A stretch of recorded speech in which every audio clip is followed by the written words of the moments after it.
సిద్దిపేట జిల్లా రైతులు ఏడుస్తుంటే కాంగ్రెస్ ప్రభుత్వానికి నవ్వులాటగా ఉందని బీఆర్ఎస్ రాష్ట్ర కార్యదర్శి వేలేటి రాధాకృష్ణ శర్మ అన్నారు. ఇది ప్రజాపాలన కాదు, ప్రజాకంటక పాలనగా రేవంత్ రెడ్డి ప్రభుత్వం నడిపిస్తోందని మండిపడ్డారు. అమెరికాపై ఉన్న ధ్యాస అన్నదాతలపై లేకపోవడంపై రాధాకృష్ణ శర్మ రేవంత్ పై ఫైర్ అయ్యారు. సిద్దిపేట ఎమ్మెల్యే క్యాంపు కార్యాలయంలో మాజీ ఎంపీపీ కూరా మాణిక్యారెడ్డి, సీనియర్ నాయకులు ఎల్లారెడ్డి, కామిని శ్రీనివాస్, శ్రీహరి యాదవ్, సోమిరెడ్డిలతో కలిసి మీడియా సమావేశం నిర్వహించారు. గత 10 ఏళ్లలో కల్పతరువుగా రిజర్వాయర్ల జిల్లాగా ఉన్న సిద్దిపేట నేడు సాగునీళ్లు లేక అరగోస పడుతోందని అన్నారు. అన్నదాత ఆవేదన మీకు ఆనందం కలిగిస్తుందా సీఎం రేవంత్ రెడ్డి అని దుయ్యబడ్డారు. సిద్దిపేట జిల్లా రైతులపై మీకు ఎందుకింత కక్ష రాజకీయాలు పక్కన పెట్టి రైతుల మేలు కోసం ఆలోచించాలని సూచించారు. రేవంత్ రెడ్డి గారి మాటలు ఆలోచన ఏ విధంగా ఉందంటే, ఆయన ఏమన్నాడు, కాళేశ్వరం కులేశ్వరం అని చెప్పి గత 34 నెలల నుంచి ప్రచారం చేస్తూ ఉన్నాడు. ఇప్పటికి కూడా స్టిల్. అయితే ఈ మధ్యనే ఏదైతే కేంద్ర ప్రభుత్వం సంబంధించిన సంస్థలు వచ్చినాయి, ఇప్పుడు మేడిగడ్డల 7 బ్లాకులల్లా 7వ బ్లాక్ మాత్రమే 2 పిల్లర్లు కుంగినాయి. సుందిల్లా అన్నారం బాగానే ఉన్నదని చెప్పి రిపోర్ట్ కూడా ఇవ్వడం జరిగింది. అయినా కానీ రేవంత్ రెడ్డి దాని గురించి మాట్లాడతలేడు. నిన్న ఏదో ప్రెస్ మీట్ పెట్టిండు, నన్ను అమెరికాకు రానిత్తలేరు అని చెప్పి ఏదో మొత్తుకుంటా ఉన్నాడు.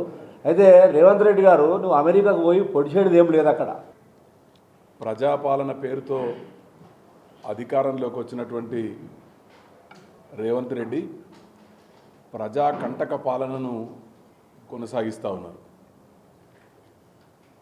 ఈరోజు సాగునీటి కోసం రైతులు అల్లాడుతూ ఉంటే రాక్షసానందాన్ని పొందుతూ ఉన్నారు. ఒక పక్క ఎల్నినో ప్రభావంతో రైతాంగం ఆందోళనకు గురవుతూ ఉంటే, కొన్ని చోట్లల్లో రిజర్వాయర్లలో నీటి లభ్యత ఉన్నప్పటికీ నీటిని ఎత్తిపోయకుండా రైతుల ఉసురు పోసుకుంటూ ఉన్నారు.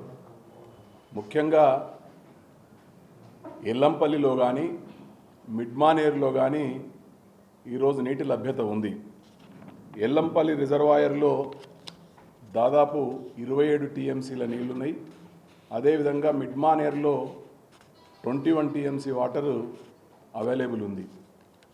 అయినప్పటికీ నీరు లేవని చెప్పి నీరు ఎత్తిపోయకుండా ఈరోజు తాత్సారం చేస్తూ ఉన్నారు. ఎల్లంపల్లి మిడ్మానేరులో ఉన్నటువంటి నీటి ద్వారా ఈనాడు రంగనాయక సాగర్ కానీ,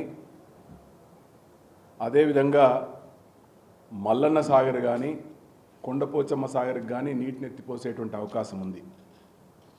అయినప్పటికీ అటు అన్నపూర్ణ రంగనాయక సాగర్ను నింపడంతో పాటు మల్లన్న సాగర్, కొండపోచమ్మ సాగర్కు నీళ్లను ఎత్తిపోసేటువంటి అవకాశం ఉన్నప్పటికీ నీరు ఎత్తిపోయకుండా రైతులు బాధపడతా ఉంటే చూస్తూ గుడ్లు తేలేసి చూస్తుండే తప్ప రైతుల గురించి ఆలోచన చేయడం లేదు.